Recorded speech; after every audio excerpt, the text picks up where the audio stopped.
Horas, salam reformanda, Masiha Holongan.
Shalom, Amang Inang dan seluruh jemaat yang dikasihi Tuhan.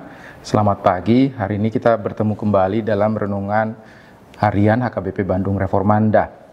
Sebelum kita mulai renungan, marilah kita berdoa. Terima kasih Tuhan atas kasih dan penyertaan-Mu Tuhan sampai pagi ini. Engkau masih mengizinkan kami untuk menghirup napas kehidupan. Tuhan, kami mau membaca dan merenungkan firman-Mu Bapa. Kami mohon Kau berikan kami pemahaman dan pengertian untuk bisa memahami apa yang kami baca hari ini. Dan kami bisa menerapkannya dalam kehidupan kami hari ini. Tuhan, kami juga berdoa, Kau mohon hapuskan dosa dan kesalahan kami agar kami layak menerima berkat-Mu. Di dalam nama anak-Mu Tuhan Yesus Kristus, kami berdoa dan mengucap syukur. Amin.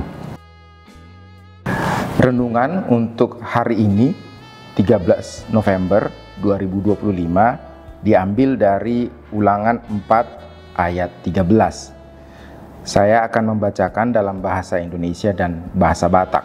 Dalam bahasa Batak berbunyi, "Dungi dibari tahun ibana ma tuhamu padan binahenna, naung tinonahonna tuhamu ulamuna, ima hatana sapului.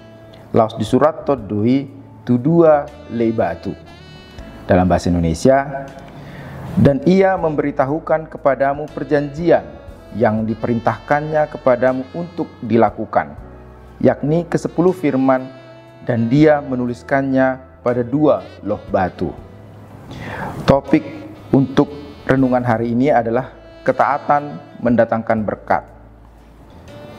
Kitab Ulangan berisi serangkaian khotbah Musa kepada generasi baru Israel sebelum mereka memasuki tanah Kanaan. Kita ketahui bersama bahwa generasi yang keluar dari Mesir hampir semua tidak boleh memasuki tanah Kanaan akibat dosa-dosa mereka, termasuk Musa sendiri.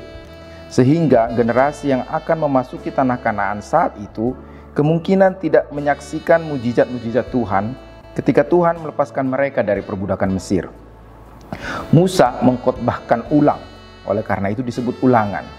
Berbagai hukum-hukum Tuhan di hadapan generasi baru tersebut untuk mengingatkan mereka kembali atas perjanjian Tuhan dengan orang Israel. Musa mengingatkan mereka agar setia pada perjanjian itu dan jangan sama seperti pendahulu mereka. Mereka diingatkan janji Tuhan jika mereka setia dan taat menuruti hukum-hukumnya, yaitu mereka akan diberkati. Namun hukuman Tuhan akan datang jika mereka tidak setia. Hukum-hukum Tuhan termasuk ke dalam 10 perintah Tuhan yang dituliskan Tuhan pada 2 loh batu seperti yang kita baca pada Nats hari ini. Musa merangkum keseluruhan hukum Tuhan dalam sebuah kalimat yang sangat terkenal, yaitu di Ulangan 6 ayat 4-5, yaitu, "Dengarlah hai orang Israel, Tuhan itu Allah kita, Tuhan itu Esa. Kasihilah Tuhan Allahmu dengan segenap hatimu dan dengan segenap jiwamu dan dengan segenap kekuatanmu." Dalam tradisi Ibrani, kalimat ini disebut Shema. Shema artinya adalah mendengar.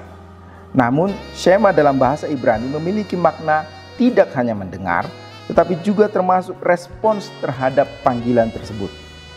Jadi di sini kita dipanggil untuk mendengar dan menaati perintah-perintah itu.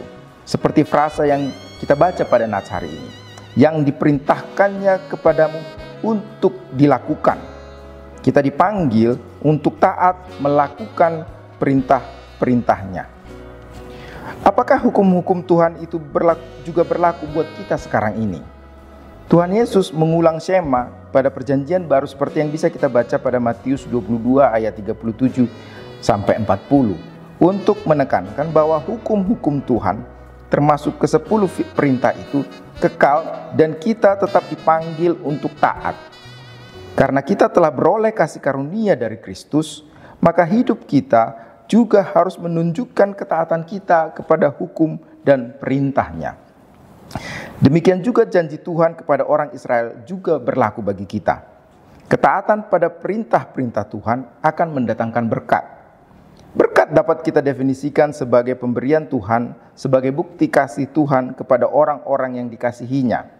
Pemberian ini sering diidentikan dengan pemberian bersifat materi atau benda seperti harta, kesuksesan dalam pekerjaan. Sehingga seringkali kita menganggap kesuksesan dan kekayaan sebagai salah satu atau bahkan satu-satunya indikator bahwa hidupnya diberkati Tuhan. Sebaliknya, jika hidup tanpa kelimpahan materi atau kesuksesan sering dianggap sebagai hidup yang tidak diberkati Tuhan. Sehingga orang-orang seperti ini sering dituduhkan sebagai akibat ketidaktaatan mereka terhadap perintah-perintah Tuhan. Contoh sederhana dapat kita lihat pada kehidupan Ayub. 3 teman Ayub, yaitu Elifaz, Bildad, dan Zofar, yang datang menemui Ayub ketika dia sedang menderita, menyalahkan Ayub dan berpendapat bahwa penderitaannya itu disebabkan oleh dosanya. Kita sering melupakan bahwa karunia rohani juga termasuk berkat Tuhan. Karunia Tuhan yang memampukan kita untuk menikmati hidup sesuai yang Tuhan kehendaki, memampukan kita untuk selalu mengucap syukur dalam situasi apapun, sehingga hidup kita tetap memuliakan Tuhan adalah juga berkat Tuhan. Seperti Ayub, Tuhan dapat mengizinkan keadaan yang terlihat sangat buruk bagi umatnya. Dengan kata lain, berkat Tuhan tidak selalu datang dalam bentuk yang baik menurut ukuran manusia. Dan kita harus mengingat bahwa berkat terutama dari iman percaya kita kepada Tuhan Yesus adalah hidup kekal bersamanya. Seperti tertulis pada Yohanes 5 ayat 24. Aku berkata kepadamu, sesungguhnya barang siapa mendengar perkataanku dan percaya kepada Dia yang mengutus aku, ia mempunyai hidup yang kekal dan tidak turut dihukum. Sebab ia sudah pindah dari dalam maut ke dalam hidup. Keselamatan dan hidup yang kekal adalah berkat dan karunia yang tidak bisa dinilai dengan materi. Kemudian ketaatan adalah perwujudan percaya kita kepada Tuhan.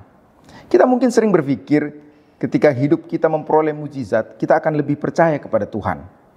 Namun jika kita berkaca pada orang Israel ketika itu, yang melihat begitu banyak mujizat, tidak membuat mereka percaya. Seperti tertulis pada Bilangan 14 ayat 11. Tuhan berfirman kepada Musa, berapa lama lagi bangsa ini menista aku?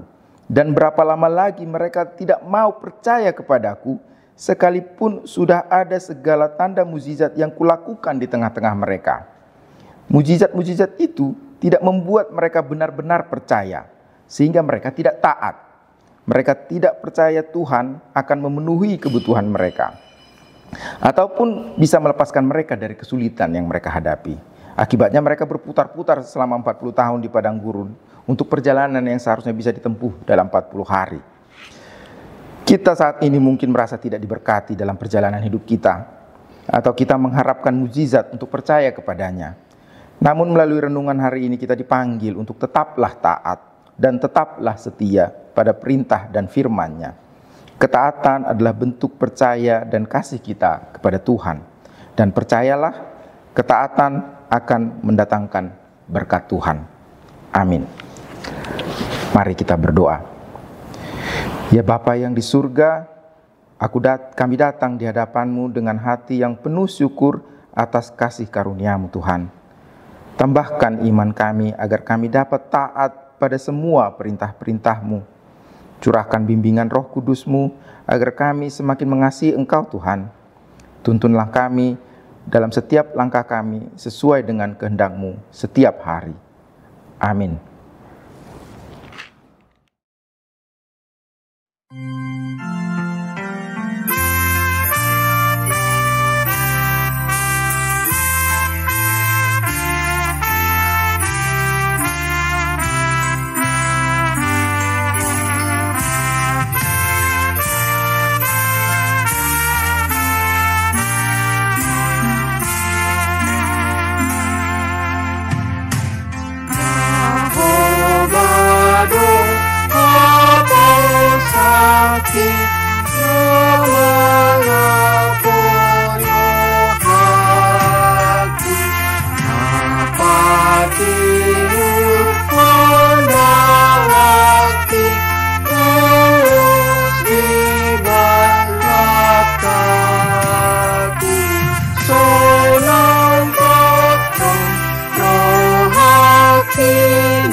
Marilah kita tutup renungan hari ini dengan doa yang diajarkan oleh Tuhan Yesus kepada murid-muridnya. Marilah kita berdoa. Bapa kami yang di surga, dikuduskanlah nama-Mu, datanglah kerajaan-Mu, jadilah kehendak-Mu di bumi seperti di surga. Berikanlah kami pada hari ini makanan kami yang secukupnya, dan ampunilah kami akan kesalahan kami, seperti kami juga mengampuni orang yang bersalah kepada kami. Dan janganlah membawa kami ke dalam pencobaan, tetapi lepaskanlah kami daripada yang jahat. Karena Engkaulah yang punya kerajaan, dan kuasa, dan kemuliaan, sampai selama-lamanya. Amin. Asini rohani Tuhan ta Yesus Kristus, dohot holong ni rohani di bata ama, dohot parsauran ni tod di perbadiama, nama dongani hita olat nion rodi saliling nilingna. Amin. Demikian renungan kita pagi ini. Selamat berkarya bagi Tuhan. Tetap semangat, tetap sehat. Salam Reformanda Masiha Holongan.